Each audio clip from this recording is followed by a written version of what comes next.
Berikut cara jitu untuk menjaga kadar gula darah agar stabil. Yang pertama, pola makan yang sehat dan bergizi seimbang.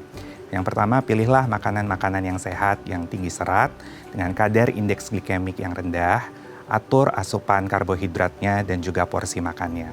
Yang kedua, lakukan olahraga secara teratur. Lakukan olahraga sebanyak 150 menit setiap minggunya. Yang ketiga, kendali kadar gula darah secara rutin. Yang keempat, jaga berat badan ideal. Dan yang kelima, kelola stres.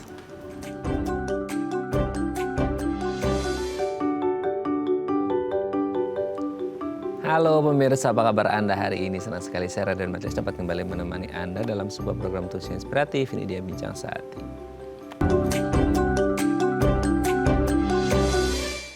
Ya pemirsa, hari ini tanggal 7 April 2025 mungkin sebagian besar dari kita sudah mulai aktivitas gitu ya setelah libur lebaran selama seminggu lamanya. Nah selama lebaran ini kayaknya agak kurang terkontrol ya makan kita ya, segala macam diembat gitu ya. Mulai dari yang manis lah gitu ya, minuman bersoda lah dan lain sebagainya. Wah ini kayaknya yang karbo-karboan, yang manis-manis, yang gula-gulaan semuanya itu kayaknya memang rata-rata ya gimana enggak ya, kue, cake dan lain sebagainya, roti-rotian gitu ya, yang tepung-tepungan lah, pokoknya semuanya itu tersedia selama lebaran. Nah ini kan yang ditakutkan ketika kita mengonsumsi makanan ini dan akhirnya lanjut jadi habit. Wah ini concern kita bersama, jangan sampai apa yang kita konsumsi itu jadi bumerang buat kita. Gimana bisa jadi bumerang kalau akhirnya yang kita konsumsi mengandung gula tinggi. Wah ini kalau ngomong gula tinggi udah tau lah ya arahnya kemana. Hari ini kita mau ngomongin seputar diabetes, tapi nggak hanya sebatas diabetes yang selama ini mungkin di pikiran kita, ya udah deh diabetes itu kan penyakitnya orang tua ya.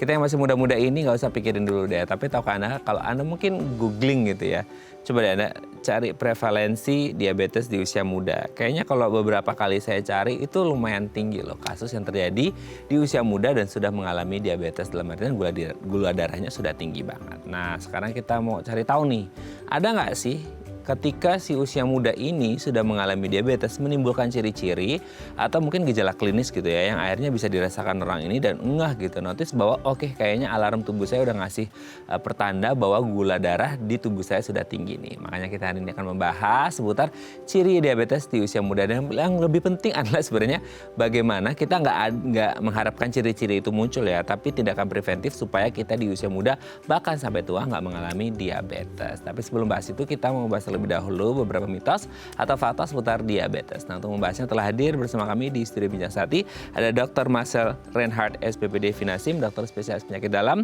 dari Brawijaya Hospital Saharjo, Jakarta. Selamat pagi Dr. Marcel, apa kabar dok? Baik. Sehat ya dok ya? Sehat. Oke dok, ini nih kayak topiknya hubungan sama kita nih ya, orang-orang muda nih ya. Kita masih 17-18 tahun ya dok. Gitu ya. Jadi kalau kita ngomongin usia muda itu gimana ya?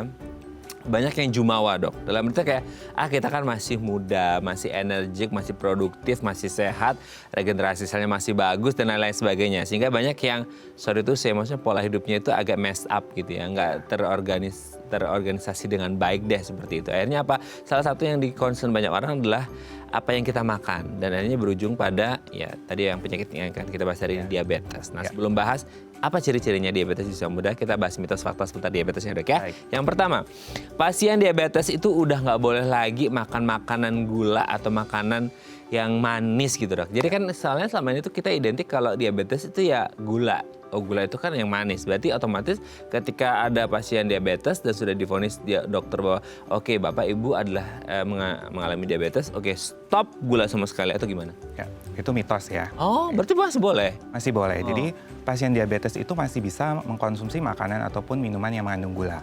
Namun tentu harus dibatasi. Nah permasalahannya makanan ataupun minuman yang mengandung gula ketika sudah diolah itu kandungan kalorinya itu jadi tinggi.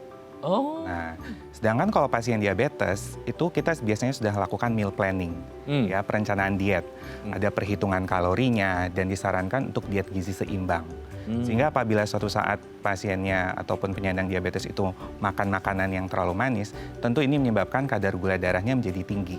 Ya, tapi tentu masih boleh dengan cara pasiennya harus membatasi satu, yang kedua tetap minum obat diabetesnya, sama yang ketiga pantau kadar gula darahnya. Seperti yang tadi Mas Raden bilang, masa Lebaran nggak makan kue, ya kan? Tetap harus dong gitu, tapi ya harus dibatasi gitu. Nah sebenarnya yang dimaksud dengan gula olahan itu maksudnya kan gini dok, dari bentuknya aja ya, maksudnya secara fisik kelihatan bentuk olahan gulanya, atau mungkin yang lebih complicated itu porsinya gitu. Hariannya kan orang kayak, dok masak mana-mana bawa timbangan kan, lagi juga udah masuk di makanan atau minuman kan, jadi orang tuh kayak orang awam kan, waduh gimana, kecuali orangnya dokter gizi mungkin maaf gitu ya dok ya. Tapi kalau orang awam gimana sih dok? Jadi sebenarnya tuh kita bicara tentang masalah makanan yang manis ataupun gula itu sebenarnya adalah bagian dari karbohidrat. Ya, gula itu termasuk karbohidrat yang simpleks, gula pasir ya kita bicara, atau misalnya sirup ya. Sedangkan ada karbohidrat yang kompleks yang biasa tiap hari kita makan Mas Raden, misalnya nasi gitu. Nah masalahnya ketika dia sudah diolah, rasa manis yang ingin ditimbulkan oleh si gula itu kandungan kalorinya tuh besar. Nah, sedangkan pasien diabetes itu dia tetap butuh karbohidrat, tapi sebaiknya memang diganti dengan karbohidrat yang kompleks yang termasuk dalam makanan hariannya. Misalnya apa nasi, misalnya apa jagung, ataupun misalnya roti gitu. Jadi ketika dia sudah diolah dan menimbulkan rasa manis, itu kandungan kalorinya jauh melebihi yang biasa kita makan setiap hari. Gitu. Oke. Jadi mulai ngeh ya bahwa yang manis itu nggak hanya berasal dari yang gula-gulaan aja ya. Iya. Jadi ada beberapa yang lainnya. Nah ini sebenarnya ya meskipun sudah dijelaskan diwanti-wanti sama dokter, tetap kembali ke komitmen masing-masing ya dok ya. Jadi tetap harus dibatasi. Ya, Lebaran bukan berarti cheating day ya. Bukan cheating day. Oke ya, kita lanjut yang kedua dok. Gula darah yang tinggi akan timbulkan gejala klinis. Nah ini kan banyak orang yang nggak akhirnya kayak, loh dok kok segini di tubuh saya nggak kerasa apa-apa kok. Nah gimana tuh? Ya. Akan menimbulkan gejala klinis atau nggak sih? Biasanya tergantung pada kondisi pasien saat itu. Tapi memang faktanya kalau gula darahnya tinggi akan timbul beberapa gejala. Nah balik lagi, pasien dengan diabetes itu apa sih permasalahannya? Iya. Kan permasalahannya satu, hormon insulin yang untuk menurunkan kadar gula darahnya kan kurang. Atau yang kedua, ada nih hormon insulinnya, tapi tubuh kita nggak bisa menggunakan secara efektif. Nah efeknya apa? Gula itu menjadi tinggi tuh terus dalam darah. Nah gula yang tinggi dalam darah, dia tidak bisa digunakan, jadi nggak bisa masuk ke dalam sel. Nah sifat dari si gula itu, dia sifatnya lebih cenderung menarik cairan. Nah, jadi apa efeknya? Pasiennya sering datang dengan keluhan sering pipis, kemudian sering haus, kemudian sering lapar. Atau misalnya karena gula itu nggak bisa masuk ke dalam sel dalam tubuh kita jadi lemes. Nah, jadi ada gula tapi dia cenderung dalam darah, nggak masuk ke dalam sel. Sedangkan sel tubuh kita kan butuh gula tuh untuk metabolisme, untuk kebutuhan energi. Jadi pasien juga sering mengeluhkan lemes gitu. Tapi nggak jarang juga kalau misalnya dia sakit diabetesnya udah lama gitu dan dia nggak tahu nih sakit diabetes, pasiennya tuh datang dengan keluhan yang sudah ada komplikasi. Misalnya apa? Pandangannya kabur dok gitu. Yang kedua apa misalnya? Kok ada luka di kaki saya nggak sembuh-sembuh dok, gitu. Atau misalnya kesemutan ataupun rasa baal pada kakinya, gitu. Jadi bergantung sebenarnya pada kondisi pasien seperti itu. Oke, jadi sebenarnya kondisinya masing-masing ya, karena mungkin antara pasien yang non komorbid dan komorbid pun pasti beda juga gitu ya dok ya. Beda juga. Atau nggak usah ngomong komorbid deh, maksudnya ketika kondisinya mungkin imunnya lagi drop dan lain sebagainya, mungkin ini akan berbeda. Meskipun mungkin kadar gula darahnya sama gitu ya dok ya, antara yang si A sama si B gitu ya. Oke, kita lanjut yang ketiga dok. Orang tua alami diabetes, anaknya tuh pasti juga mengalami diabetes. Ini sesuatu yang sangat template sekali di masyarakat kita. Bahkan sampai mungkin ada iklan gitu ya yang ngomongin orang tuanya diabetes, anaknya harus hati-hati diabetes. Makanya harus gini-gini dan lain sebagainya. Akhirnya kan yang terpatri di pikiran kita adalah ya udah kalau orang tua diabetes anaknya udah pasrah aja gitu ya, berpasrah pada Tuhan bahwasanya mereka akan diabetes juga. Betul nggak sih dok? Kalau dari pernyataan itu sebenarnya itu mitos. Oke, tapi memang orang tuanya nih, salah satu orang tuanya ada yang menyandang diabetes, resiko pada dirinya, pada anaknya gitu ya, akan meningkat 3 kali lipat. Nah, lebih gede. Lebih gede dibandingkan mereka yang orang tuanya nggak ada yang diabetes. Ya. Tapi kalau misalnya ternyata kedua orang tuanya nih, ayah dan ibunya sama-sama diabetes. Nah tuh. Itu lebih tinggi lagi, bisa sampai 6 kali lipat. Waduh. Oke. Tapi balik lagi, itu kan risk factor salah satu. Bukan yang menentukan secara keseluruhan. Yang paling menentukan adalah pola hidup. Ya, misalnya apa? Aktivitas fisiknya bagaimana, pola makannya gimana, dia rutin untuk melakukan pemeriksaan kesehatan apa enggak. Kalau bisa dikendalikan dari awal, walaupun misalnya orang tuanya ada yang diabetes, mungkin resikonya menjadi lebih kecil. Ya. Makanya kan kita juga sering ketemu ya, ada yang dia diabetes tapi ternyata orang tuanya keduanya nggak ada yang diabetes kan? Iya betul. Nah, ada seperti itu, berarti itu lebih menentukan sebenarnya pola hidupnya. Gitu. Nah itu apalagi kayak gitu ya, jadi kayak orang kayak itu aja bapak ibunya nggak ada diabetes, dia bisa diabetes. Apalagi yang bapak ibunya diabetes gitu kan. Tapi sebenarnya kembali lagi ya, gini dok, kadang-kadang tuh kayak, iya betul bapak ibunya menyandang diabetes gitu ya. Anaknya juga kembali ke, itu kan salah satu risk factor, faktor risiko aja. Tapi kadang-kadang tuh gini dok, di rumah itu tuh terbentuk habit yang akhirnya terimitate dengan quote-unquote baik oleh si anak, let's say kayak pola makan ayah ibunya, ya kan, istirahat dan lain sebagainya, udah dikasih bibit diabetes, terus pola kehidupan di rumah itu ya akhirnya mendrive si anak ini akhirnya berpotensi besar mengalami diabetes. Makanya mungkin orang tuanya juga harus aware ya dok ya, ketika sudah sama-sama punya diabetes, anaknya jangan sampai, karena mereka punya risk factor 6 kali lipat gitu. Ya, kalau kedua orang tuanya kalau kedua orang tuanya, kalau salah satunya mungkin 3 kali lipat gitu ya. Nah ini harus kerjasama nih yang kompak antara orang tua dan anak gitu ya dok. Benar. Oke, kita lanjut yang keempat ya dok ya. Penderita diabetes itu nggak boleh terluka, karena kalau terluka itu sulit sembuh. Wah ini kayak hati ya, kalau terluka sulit sembuh. Tapi ini kalau secara orang tuh kadang gini, luka gitu ya, wah diabetes, terutama di kaki ya dok ya, kayak, udah ini semua. Apalagi ada ngomong ada diabetes kering lah, diabetes basah gitu ya, kayak aduh ribet banget gitu ya, makanya kayak berhati-hati. Tapi kenapa ya banyak orang tuh diabetes malah gampang luka gitu, atau gimana sih dok? Jadi kalau kita sih dokter berharap ya jangan sampai luka. Jangan sampai luka ya. Jangan sampai luka. Tapi balik lagi, itu kita melihat kondisi pasien. Diabetes itu kan bisa menimbulkan komplikasi ya Mas Raden ya. Ada komplikasi yang terjadi pada pembuluh darah besar, itu kita sebut makroangiopati. Ada yang terjadi pada pembuluh darah kecil, mikroangiopati. Nah pembuluh darah besar ini salah satunya adalah pembuluh darah yang ke kaki. Nah ketika ada komplikasi, ini akan terjadi yang namanya penyakit arteri perifer. Nah, penyakit ini menyebabkan aliran darah ke kaki, ke tungkai itu menjadi tidak lancar. Sehingga suatu saat apabila dia mengalami luka, nah luka itu yang pertama dia menjadi semakin lama sembuhnya. Oke, karena kan aliran darah yang lancar itu dibutuhkan untuk membawa nutrisi untuk penyembuhan luka. Ya, kemudian dipicu yang kedua apa? Kadar gula darahnya masih tinggi nih, sehingga itu juga menyebabkan penyembuhan lukanya menjadi lama. Yang ketiga, mungkin sudah terjadi infeksi yang berat pada kakinya. Sehingga infeksinya bisa semakin besar atau semakin masuk ke dalam sampai ke jaringan tulang. Nah itulah yang sering menyebabkan akhirnya pasien harus diamputasi. Jadi memang diharapkan pasien itu jangan sampai kalau misalnya ada luka pada pasien diabetes. Karena resikonya apabila kalau dia udah ada komplikasi yang seperti saya bilang tadi, memang agak lama sembuhnya gitu. Tapi misalnya dia masih kondisinya awal sakit diabetesnya, belum ada komplikasi, ya kalaupun luka mungkin masih bisa cepat sembuh seperti biasa. Tapi balik lagi, pasien diabetes itu memang dia harus menjaga, salah satunya menjaga kaki. Gitu. Orang biasanya menjaga hati, menjaga kaki. Menjaga kaki. Karena dokter dengan pasien yang diabetes itu biasa kita ajarkan untuk perawatan kakinya itu gimana. Oh ada dok? Ada, terutama yang mereka tadi saya bilang mengalami penyakit arteri perifer ya. Gitu. Baru tahu ternyata ada khusus untuk kakinya gitu. Ada, kita edukasi untuk perawatan kaki hariannya itu gimana gitu. Iya, karena banyak orang tuh kayak concern orang diabetes tuh di kaki gitu ya. Iya, perhatian utamanya di kaki, selain karena kelihatan banget gitu ya. Jadi kalau ada masalah sama kakinya, kadang-kadang bahkan orang tuh udah nggak bisa menopang tubuhnya lagi gitu. Iya. Oke, kita lanjut yang terakhir dok. Obat minum diabetes jangka panjang. Nah ini kalau ngomongin obat ya, mungkin salah satunya si diabetes ini. Obat minum itu akan ganggu si ginjal. Kalau orang ini kan nih dok, diabetes kan katanya nggak bisa sembuh, sehingga akhirnya katanya obatnya diminum seumur hidup. Ya salah satu yang dikhawatirkan pas kayak, waduh dok, seumur hidup dok, ginjal saya gimana nih? Gitu. Ya. Gimana, dok? Nah inilah salah satu pertanyaan yang sering membuat pasien tuh sering putus berobat, ya kan? Saya udah bagus nih dok gula darahnya, masa saya harus minum terus, saya takut nanti kena ginjal.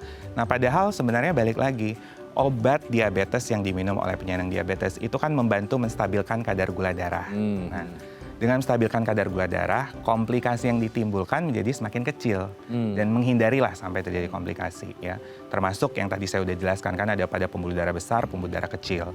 Nah, yang terjadi pada ginjal itu komplikasi yang terjadi pada pembuluh darah kecil yang kita sebut nefropati diabetik. Nah, itu bisa terjadi 20-40% pada pasien diabetes gitu. Jadi sebenarnya pola berpikirnya harus diputar tuh 180 derajat. Bukan karena obat ginjalnya menjadi kerusakan. Justru kalau stop obat. Iya, ginjalnya menjadi terganggu gitu. Jadi kan mungkin orang pikir, tapi kenapa sih Dok akhirnya orang kepikiran tuh obat itu yang diminum tuh bisa ganggu ginjal gitu. Sementara kondisinya adalah ketika orang ini nggak minum obat justru diabetesnya bisa ganggu ginjal kan gitu. Ya. Itu biasa emang ada kejadian bahwa ada obat gitu. Nggak harus diabetes sih maksudnya. Emang ada yang berisiko gitu nggak sih Dok? Mungkin kalau pasiennya itu memang dari awal nih sudah mulai ada gangguan ginjalnya atau enggak, dokter akan memilih obat yang lebih aman. Gitu. Memang ada beberapa obat diabetes yang kalau misalnya dia udah mengalami gangguan ginjal yang agak berat nggak bisa kita berikan. Gitu. Jadi itu individualis sekali sih Mas. Gitu sebenarnya. Oke. Jadi memang nggak plek-tiplek bahwa ini adalah obat diabetes bisa berlaku ke semua orang, disesuaikan. Kalau memang sudah ada awal terdeteksi si diabetes dia udah ada ginjal bermasalah, nah nanti disesuaikan obatnya. Iya, jadi benar. jangan khawatir nih Bapak Ibu kalau mau berobat diabetes dan takut ginjalnya terganggu, enggak. Nanti akan disesuaikan oleh dokter mana obat yang tidak akan mengganggu ke ginjal Anda. Gitu. Oke, terima kasih Dr. Marcel sudah terjawab. Nanti kita ngomongin ciri diabetes di usia muda ya di segmen selanjutnya. Oke, pemirsa, kami akan kembali sesaat lagi. Tetap bersama kami di Bincang Saat.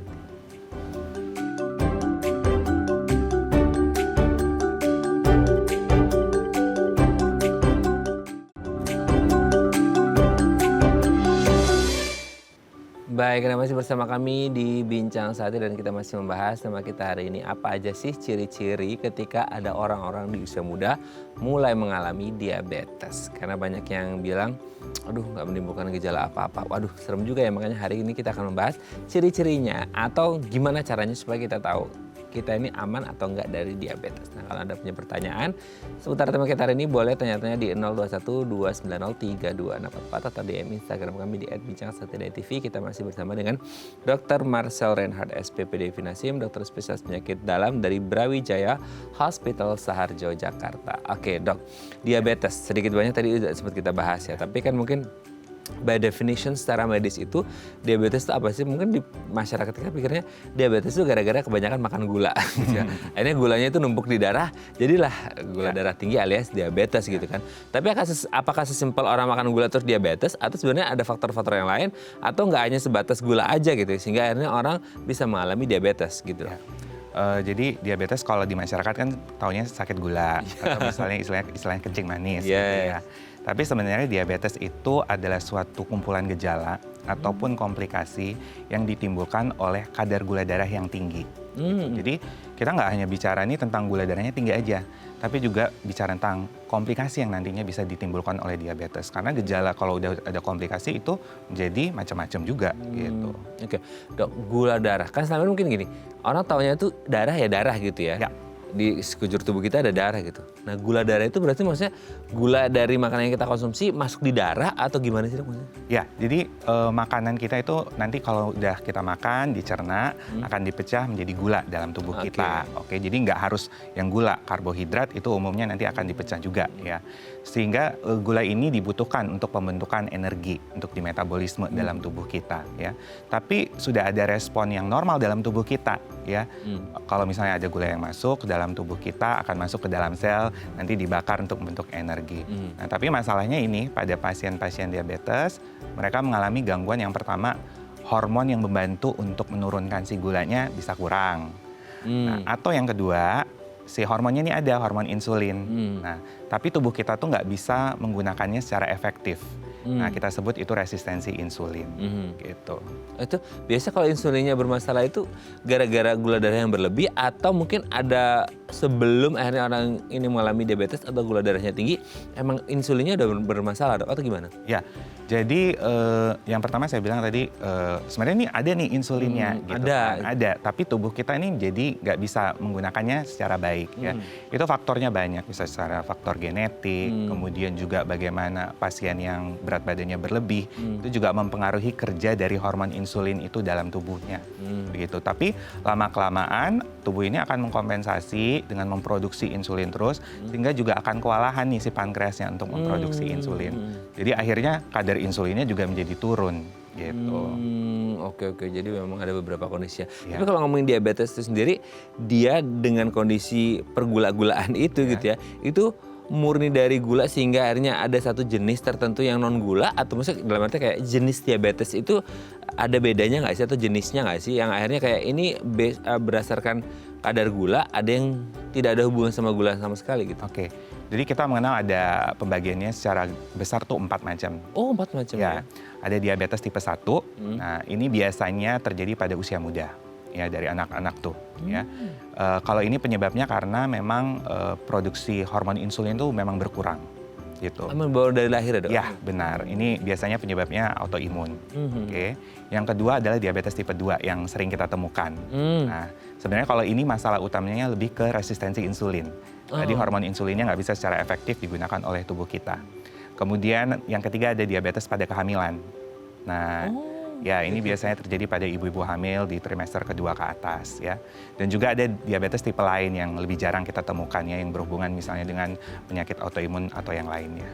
Oh, jadi kurang lebih ada 4 gitu ya? Ada 4 ya. Tapi kenapa akhirnya yang paling banyak yang nomor 2 ya, Dok? Ya. Gitu kan, mungkin yang tadi disebut, wah ya nggak bisa dibandingin juga sih orang ibu hamil sama orang pada umumnya pasti banyakan orang. Tapi kenapa banyak orang di tipe 2 gitu? Ya karena tipe 2 itu sangat berpengaruh sekali dengan pola hidup. Oh, ya. Berarti intinya kayak banyak orang yang pola hidupnya kacau balau dong. Ya, aktivitas fisiknya, pola makannya gimana. Mana kita kan orang Asia makannya karbo ya, kebanyakan ya. Nah gitu itu juga berpengaruh. Ya nggak apa-apa makan karbo, tapi ya memang harus dibarengi dengan aktivitas fisik yang baik. Gitu. Oke, Dok, sebenarnya gini, dari dokter Marsa menyebutkan, oh makannya nasi gitu ya, karbo. Dok, tapi kan karbo, masa nasi nggak manis ya, Dok ya, gitu ya. Kok bisa ya, Dok ya, gitu. Jadi kayak, jadi sekarang kita harus makan apa dong, Dok, gitu kan? Makanan kita nasi, Dok, atau gimana? Kalau manis itu kan kita bicara tentang sensasi rasa, ya kan. Sekarang yang jadi masalah itu kan gula darah gitu. Nah karbo itu kan nanti dipecah ya dalam tubuh kita akan menjadi glukosa gitu loh. Jadi yang masalah sebenarnya istilah glukosanya ini, glukosa, bukan yang rasa sensasi manisnya gitu. Tapi ya kita tetap harus makan dong, karena itu kan bagian dari diet seimbang ya istilahnya ya. Tapi tentu dengan takaran yang sudah diperhitungkan untuk setiap orang gitu. Kalau ada yang bilang gini, Dok, tapi kan tubuh kita perlu energi, dan energi itu katanya dari gula gitu. Sehingga kayak kita harus beraktivitas, ya tetap makan gula dong, karbo dong, atau gimana tuh? Ya iya memang, jadi sumber energi kita ya satu karbohidrat, protein juga, lemak juga ya. Jadi kan nggak hanya satu gitu. Jadi tetap makan sumber karbohidrat, kalau kita orang Indonesia kan biasa kan nasi, jagung, atau singkong gitu. Nah nanti dalam tubuh kita itu akan dipecah, bukan menjadi gula tapi menjadi glukosa yang nanti akan dibakar dalam sel tubuh kita untuk menghasilkan energi. Gitu. Oke. Jadi memang tidak harus selalu yang sensasi. Oh ternyata ini ya, gula tidak harus sensasi rasa manisnya gitu ya. Iya, nah itu yang manis memang mungkin ada kandungan gulanya, tapi nggak ngerti itu gula asli atau gula udah ini ya artificial gitu ya. Tapi kan akhirnya ya kembali lagi itu akan masuk ke dalam gula darah kita. Gitu. Oke, Dok, misal gini deh, kalau yang tipe 1 kita nggak bisa ngomong karena itu mungkin sifatnya bawaan gitu ya, genital gitu ya. Yang kedua nanti kita bahas. Yang ketiga ibu hamil ya itu memang kondisinya emang hamil lah ya gitu. Yang keempat memang itu case-nya agak jarang gitu. Nah kalau untuk yang tipe kedua ini yang banyak sekali terjadi kasusnya di masyarakat kita, ini tuh orang-orang yang murni dari pola makan yang serabutan, pola hidup yang nggak sehat, atau ada kayak orang ini mungkin pola makannya udah oke gitu ya, aktivitas fisiknya udah oke, tapi dengan kondisi nggak tahu ya kita riwayat kesehatannya dia sehingga akhirnya mereka rentan mengalami diabetes tipe 2 gitu. Ya, misalnya orang-orang yang berisiko gitu. Ya ada. Jadi memang ada beberapa kondisi yang meningkatkan resiko seseorang mengalami diabetes ya. Kalau secara Perhimpunan Endokrin Indonesia mereka sudah membagi ya menjadi 2 kelompok nih yang memiliki faktor resiko yang tinggi untuk menjadi diabetes sehingga disarankan untuk melakukan screening ya ataupun penyaringan ya dari awal. Yang pertama adalah mereka yang memiliki berat badan yang berlebih. Itu dengan perhitungan indeks massa tubuh tuh. Nah, kalau misalnya di atas 23, disertai salah satu faktor resiko lainnya. Misalnya apa? Misalnya aktivitas fisik yang kurang. Itu kayaknya masuk checklist semua udah. Nah, famili derajat pertama yang kemungkinan ada diabetes, hipertensi, gangguan kolesterol, ataupun misalnya di kehamilan sebelumnya ada riwayat diabetes kehamilan gitu. Nah itu disarankan untuk melakukan screening. Itu kelompok yang pertama. Nah kelompok yang kedua adalah mereka ataupun pasien yang berusia lebih dari 45 tahun. Oh. Karena kan kejadian diabetes tipe 2 banyak di atas usia 40 tahun ya. Ini masih relatif muda ya dok, kalau 40-an ya? Masih usia produktif kan sebenarnya. Produktif banget. Nah, gitu. Jadi kalau udah ada di dalam 2 kelompok ini dan dia beresiko, ya disarankan untuk segera melakukan pemeriksaan screening diabetes. Gitu. Oke, jadi harus berhati-hati ya kalau udah masuk beberapa kategori tadi ya. Dan akhirnya kayak, waduh dok saya obesitas gitu ya, terus usia 47. Wah, udah ya, harus berhati-hati. Oke dok, nanti kita lanjut lagi ya di segmen selanjutnya. Oke pemirsa, kami akan kembali saat lagi tetap bersama kami di Bincang Sehat.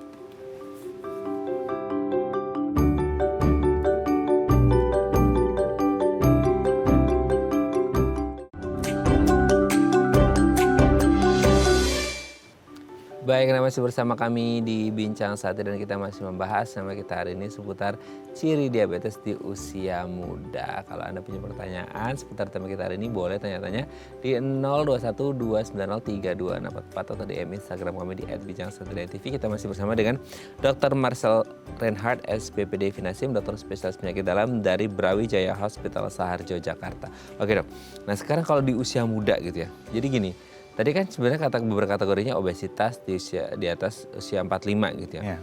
Nah sekarang itu nggak ngerti ya kenapa akhirnya banyak orang yang katanya gara-gara tadi kita sebelum live mulai ada yang orang dokter cerita MCU di kantornya ternyata tinggi gitu ya.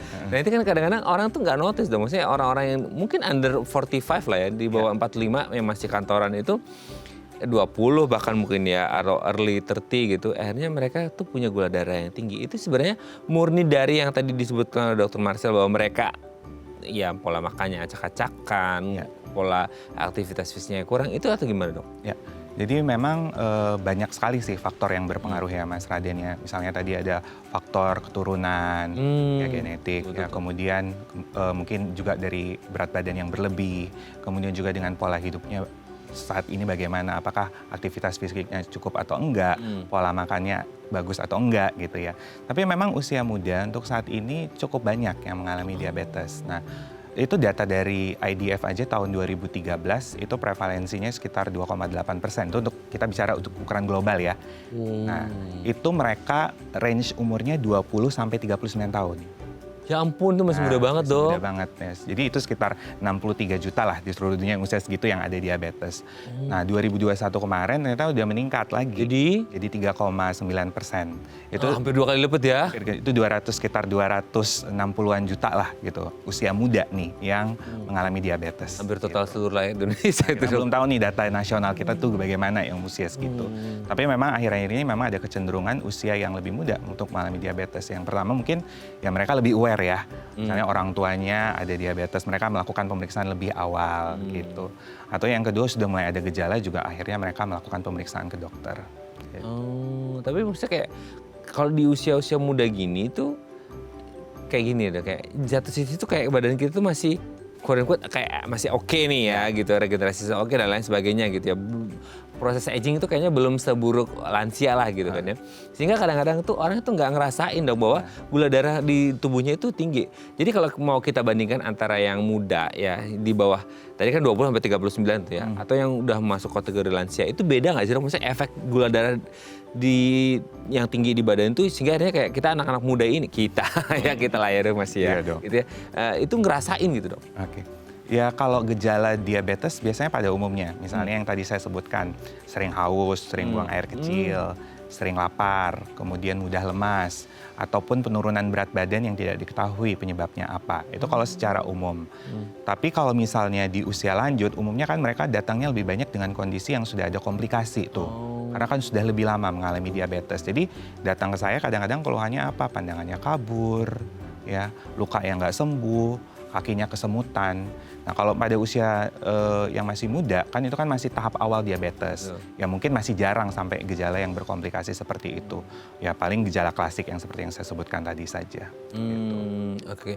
Dok, boleh nggak sih dok kayak pernah cerita gitu, ini sebagai ini ya, fun fact, bukan fun juga sih, kayak fakta yang harus kita tahu bersama bahwa dokter, khususnya buat dokter Marcel ya pasiennya gitu. Atau mungkin ada pernah baca atau laporan apa data bahwa di usia segini itu bisa jadi yang masih sangat muda itu gula darahnya bisa tinggi banget gitu. Iya, Jadi pengalaman di sekitar usia 20-an, 24 saya juga pernah mengalami mendapat pasien diabetes gitu ya. Dan kadang mereka juga nggak ada gejala apapun gitu. Kebetulan lagi medical check up dapatkan hasilnya segini gitu. Tapi setelah kita flashback mungkin orang tuanya memang ada yang diabetes satu. Atau yang kedua saya tanya bagaimana pola hidupnya selama ini. Nggak pernah olahraga dok, makanan masih berantakan gitu. Karena kan di usia muda rata-rata kita kan suka makanan yang cepat saji. Ya itu.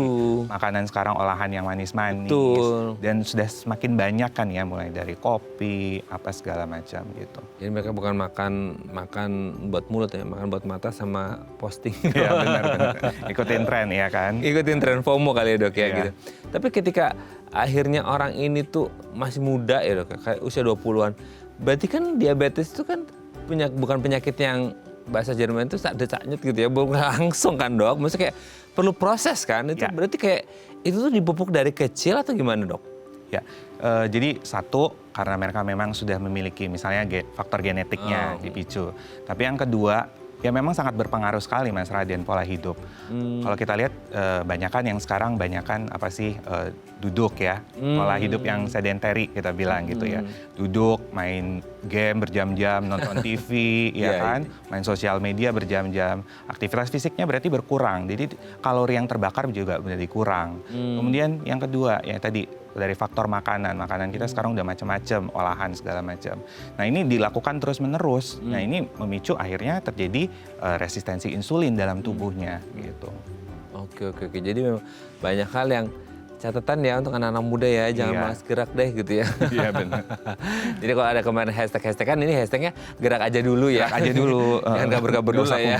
Gerak aja dulu gitu ya supaya sehat ya. Kalau kabur tapi nggak sehat juga buat apa di sana gitu kan ya. Benar. Nah, tapi kalau kita ngomongin kayak akhirnya anak muda ini mengalami diabetes gitu ya dok ya. Ini orang tuh kadang-kadang udah parno dulu sama diabetes ya dok, kayak bisakah diabetes ini akhirnya terbawa sampai tua nih gitu. Orang kan jadi kayak, waduh dok kalau diabetes dari muda akan kebawa sampai tua nggak sih? Atau Ya benar, karena kalau misalnya dia misalnya usia 25 tahun udah diabetes, biasa komplikasi kan itu nggak langsung timbul ya, butuh waktu misalnya 5 sampai 10 tahun gitu. Berarti kalau misalnya 10 tahun lagi usianya masih 35 kan. Nah resikonya apa kalau misalnya terjadi terus-menerus? Ya komplikasi yang ditimbulkannya. Nah komplikasinya apa? Misalnya pada pembuluh darah di otak bisa terjadi stroke kan. Nah, misalnya pada jantung bisa terjadi penyakit jantung koroner atau pada kaki penyakit arteri perifer.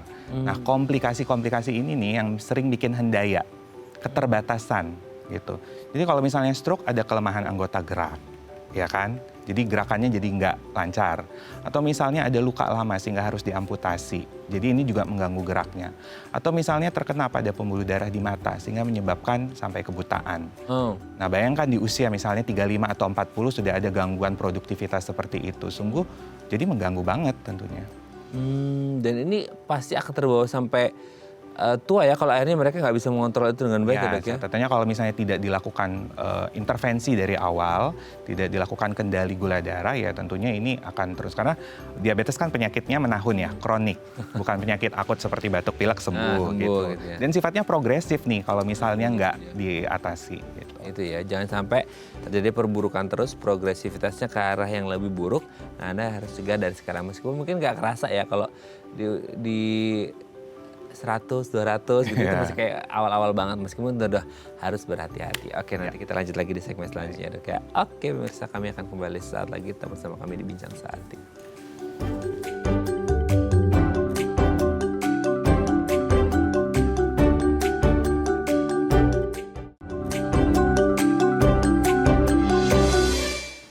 Baik, Anda masih bersama kami di Bincang Sehati dan kita masih membahas sama kita hari ini seputar ciri diabetes di usia muda. Kalau Anda punya pertanyaan atau Anda malu-malu gitu ya, tanya seputar kondisinya, nggak telepon nggak apa-apa. Tapi kalau mau telepon boleh di 021-290-3244 atau di Instagram kami di @bincang_sehati_tv.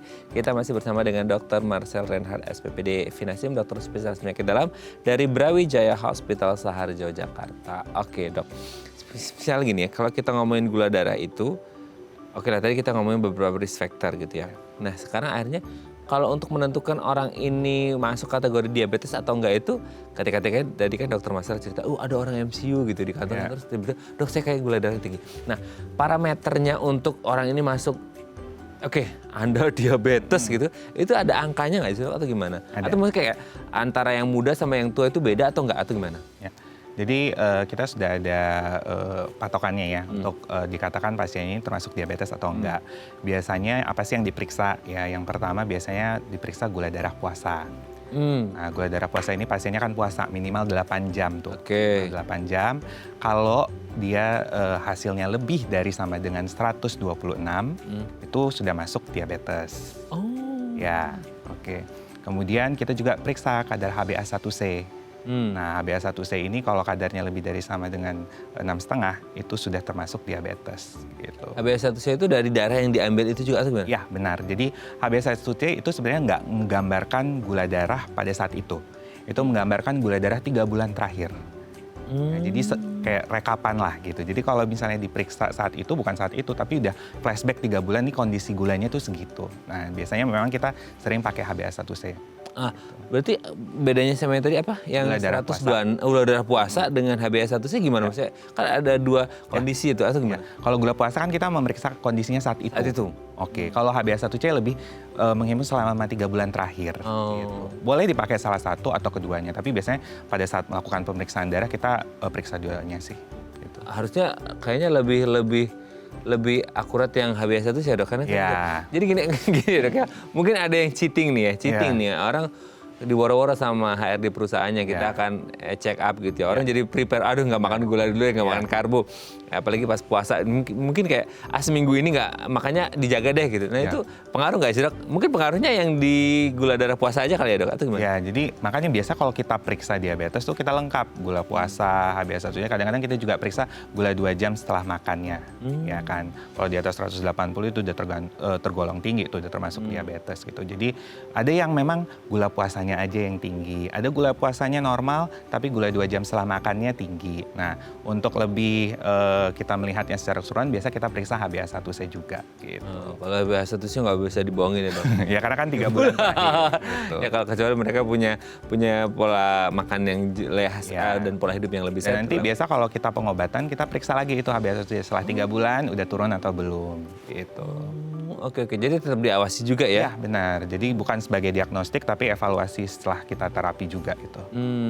Berarti intinya kalau gula darah puasa itu lebih tinggi atau sama dengan 126. Ya. Tapi kalau HbA1c-nya tadi? Lebih dari sama dengan 6,5. 6,5 ya. 6,5, jadi ada standarnya seperti itu. Ada. Nah kalau akhirnya kayak di usia muda terus didapati bahwa ini tinggi, itu biasanya apa yang Pak Bapak diabetes, gitu atau kan kadang-kadang gitu dok, gula darah itu kan naik turun soal dok. Ya benar. Nah jadi kalau pasien datang nih dengan buah hasil, saya diabetes. Pokoknya kita ada nih 5 pilar nih untuk tata laksana diabetes. Yang pertama kita edukasi dulu, diajak ngomong dulu pasiennya. Biasanya kita jelaskan itu pasien diabetes tuh sakitnya apa, bakalan sembuh apa enggak. Jadi kita harus kasih mindset dulu nih kepada pasien. Baru yang kedua kita masuk ke terapi nutrisi medik atau biasanya kita sebut diet. Nah, pola makannya gimana nih harusnya gitu. Biasanya kita kerjasama juga dengan spesialis gizi, ahli gizi. Jadi kita hitung nih kalorinya satu hari tuh makannya berapa banyak. Kemudian yang ketiga kita anjurkan aktivitas fisik. Aktivitas fisik termasuk dalamnya olahraga ya. Olahraganya gimana nih? Biasanya kita anjurkan minimal 150 menit deh dalam 1 minggu gitu. Yang keempat baru kita sarankan kalau perlu obat gitu. Memang kadang-kadang kalau pada usia muda kan mungkin gula darahnya belum terlalu tinggi. Ya kadang-kadang saya mau coba dulu dok nih, misalnya apa? Saya mau coba olahraga sama diet. Ntar dilihat lagi 1-3 bulan. Bisa turun nggak? Oke bisa turun. Ya berarti dipertahankan gitu. Berarti dia terkontrol dengan diet dan pola hidup tuh. Tapi ya kalau misalnya datang dengan gula darahnya udah misalnya 300 ya sebaiknya memang harus minum obat gitu. Dan yang terakhir jangan lupa apa? Pemeriksaan gula darah mandiri. Nah pasien kita sarankan juga kalau misalnya gula darahnya belum terkontrol, ayo coba periksa gula darah mandiri. Bisa ya dok ya? Bisa misalnya dengan alat glukometer atau misalnya lagi jalan-jalan nih ke mall, ya mampir tuh di toko kesehatan. Ada. Nah, gitu. Oke dok, sebelum kita lanjut ini ada DM Instagram, saya bacakan ya dok. Kayak ini dari Pak Heru dok. Ya. Dok, usia saya 39. Ya. Oh, pas lagi tadi ya, 20-39 ya. Dan kemarin pas MCU, gula darah saya pas puasa itu 103. Itu masih aman atau udah bahaya ya? Kisaran aman atau enggak aman itu di angka berapa? Terus bisa menimbulkan keluhan enggak? Terima kasih. 39 pas MCU, gula darah puasa 103. Gitu. Ya. Jadi kalau 103 itu sebenarnya termasuk gula darah puasa terganggu. Terganggu gimana maksudnya? Gula darah puasa terganggu ini sebenarnya termasuk dalam kondisi prediabetes. Ya, jadi sebenarnya yang kita harapkan di bawah 100. Jadi antara 100 ya sampai 100 ya 20-an itu sebenarnya juga udah termasuk prediabetes. Jadi pasien juga harus hati-hati tuh. Apa yang dianjurkan ya? Periksa gula darah berkala gitu. Dan kalau perlu dilengkapi juga dengan HbA1c. Berkala itu maksudnya berapa lama dong? Ya kalau prediabetes kita sarankan 6 bulan atau 1 tahun sekali ya untuk melakukan pemeriksaan gula darah gitu. Itu kalau 103 itu gini dok, orang puasa itu kan let's say kayak tadi 8 jam gitu ya. Itu bisa nggak sih kayak gula darahnya itu bisa jadi naik turun? Ya bisa banget, kan gula darah itu kan dinamis ya, fluktuatif banget. Misalnya Mas Raden habis makan tentu gula darahnya langsung tinggi, 2 jam setelah itu baru turun. Nah makanya kalau untuk kita mau menegakkan diabetes, bisa kita periksa juga tuh HbA1c atau gula darah 2 jam setelah makan. Nah misalnya Pak Heru ini kepo ya dok, kayak aduh hari ini saya mau periksa nih dok, 8 jam puasa, gula darahnya 103, kayak aduh besok lagi 2 hari lagi gitu ya. Kayak saking keponya gitu ya, karena khawatir. Saya puasa lagi, gula darah saya bisa naik atau bisa turun, bisa terjadi? Bisa. Bisa 105 atau bisa jadi 99 gitu? Bisa. Atau misalnya malamnya habis makan sesuatu yang enak gitu kan, itu jadi tinggi bisa juga gitu. Tapi balik lagi, pada saat pemeriksaan harus benar. Jadi dia 8 jam tidak ada asupan kalori. Minimal 8 jam tidak ada asupan kalori. Ya kalau misalnya setelah pemeriksaan 8 jam tidak ada asupan kalori, gula darah segitu ya berarti itu akurat. Gitu. Akurat ya, masih bisa ditolong ya dok kalau 103 ya? Masih ya. Masih bisa. Olahraga. Olahraga ya. Olahraga, makan yang benar Pak Heru ya. Oke, terima kasih Pak Heru, semoga sehat selalu. Oke dok, nanti kita lanjut lagi ya di segmen selanjutnya. Oke pemirsa, kami akan kembali saat lagi tetap bersama kami di Bincang Sehati.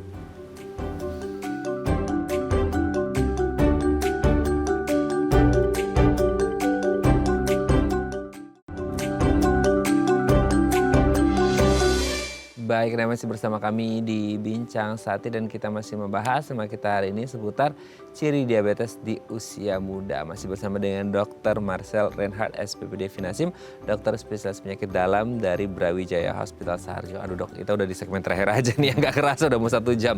Dok, tapi kalau kita ngomongin, ya ini masalahnya itu banyak orang selama ini menganggap bahwa diabetes itu penyakitnya orang tua ya dok. Ya.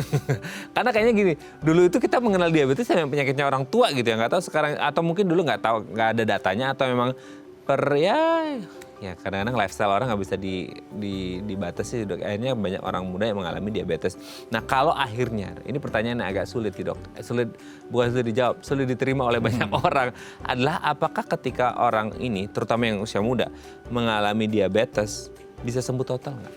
Oke, jadi di diabetes sih kita mengenal istilahnya terkontrol ataupun remisi. Ya, jadi diabetes itu kita sampai saat ini, kita kan nggak tahu ya untuk masa mendatang, belum ada istilah disembuhkan ataupun cure gitu, tapi terkontrol ataupun remisi. Apa itu? Berarti dia kadar gulanya sudah turun stabil gitu, dan gejalanya sudah berkurang gitu. Jadi memang itu pengertian yang harus kita berikan pada pasien ya. Jadi tahu bahwa diabetes ini penyakitnya kronik loh, menahun dan juga progresif. Jadi apa yang harus dilakukan? Kita harus jaga terus nih kadar gula darahnya. Salah satunya dengan selain aktivitas fisik, makan yang benar, ya minum obat secara teratur. Gitu. Gula darah yang terkontrol dengan baik itu, yang pertanyaannya itu gara-gara aktif konsumsi obat atau karena apa dok? Jadi kayak, dok saya konsumsi obat dok, gula darah turun, oke lah saya stop aja.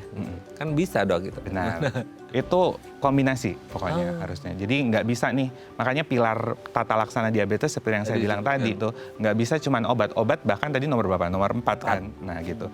Nomor 1 tetap bagaimana dia melakukan aktivitas fisik yang baik, itu olahraga. Yang kedua juga pola makannya, karena ini kan berhubungan dengan resistensi insulin tadi. Baru yang nomor 3 bantu dengan obat. Jadi memang kombinasi. Nah tapi juga harus edukasi juga nih kepada pasien gitu. Jadi bagaimana tata laksananya sehari-hari, dan juga tentu kan dukungan orang terdekat ya, keluarganya. Jadi kalau misalnya ada keluarga yang diabetes, mungkin gimana nih makannya di rumah gitu. Mungkin menyesuaikan juga dong gitu. Tapi kan pola diet pasien diabetes sebenarnya umum dilakukan, diet gizi seimbang gitu. Iya. Jadi manfaatnya nggak hanya untuk pasien diabetes, untuk kita yang sehat pun ada manfaatnya gitu. Oke. Jadi penting banget ya kalau kita ngomongin makanan itu you are what you eat ya dok ya. Gitu. Jadi kayak kita mau sehat ya makan yang sehat lah ya seperti itu. Tapi kalaupun akhirnya orang muda terus mengalami diabetes, kan kita nggak mungkin 24 jam mengawasi kadar gula darah di tubuh kita kan. Ya. Misal just in case gitu, the worst scenario-nya orang ini nggak bisa nggak tahu nih mengontrol gula darahnya baik atau enggak. Itu tuh karena selama ini kita mengenal tuh kayak diabetes kok ada aja temennya ya dok ya gitu. Ya, Ada aja bawa temen kan dia Ya, gitu. benar, Dalam artinya bawa penyakit yang lain gitu. Itu Ya. gimana dok? Iya, jadi penyakit yang lain itu bisa komorbiditas lainnya. Paling sering apa sih kan darah tinggi. Yes. Gitu, ya kan. Tapi bisa juga karena komplikasi yang ditimbulkannya. Gitu. Jadi ada komplikasi ke pembuluh darah otak, timbul stroke. Komplikasi ke pembuluh darah jantung, penyakit jantung koroner. Atau penyakit pada arteri perifer. Atau juga penyakit lainnya pada pembuluh darah kecil tuh, misalnya ke mata. Oh. Ya, terjadi retinopati diabetik namanya. Itu komplikasi kena ke retina. Atau ke ginjal misalnya, nefropati diabetik yang sampai membutuhkan terapi pengganti ginjal gitu. Ataupun misalnya ke saraf, neuropatik diabetik, jadi sering mengeluh kesemutan. Jadi memang kita kalau ngeliat pasien diabetes nggak boleh nih ngelihatnya diabetesnya aja. Iya. Tata laksana semuanya. Jadi kalau gula darahnya bagus tapi tensinya masih tinggi ya nggak bisa dong. Harus dua-duanya, kan resikonya tetap ke penyakit kardiovaskular. Tapi mumpung masih muda dok gitu ya, dengan mengontrol meskipun udah divonis diabetes, dengan mengontrol baik, dia bisa nggak sih dok? Maksudnya kayak meminimalkan risiko terjadinya komorbid itu? Ya bisa gitu. Nah, memang sebelumnya udah pernah tuh dulu ada penelitian kita sebut diabetes prevention program gitu.